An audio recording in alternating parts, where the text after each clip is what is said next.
দেখুন বন্ধুরা, আমি এখন কদিন রিলস বানাতে পারিনি, যেহেতু আমার মায়ের খুব শরীর খারাপ। আমার মায়ের বিপি হাই আর নিউমোনিয়া হয়েছে। সেই জন্য এখন মায়ের কাছে নার্সিংহোমে পড়ে আছি। আমি যেখানে ডিউটি করি সেখানেই আমি মাকে ভর্তি করেছি।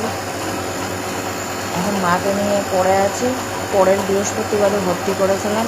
আজকে বৃহস্পতিবার, 8 দিন হয়ে গেছে।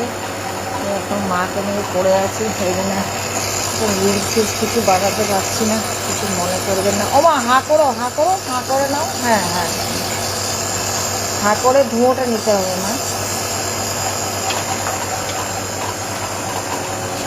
ওই জন্য আপনাদের কাছে আমি শেয়ার করলাম।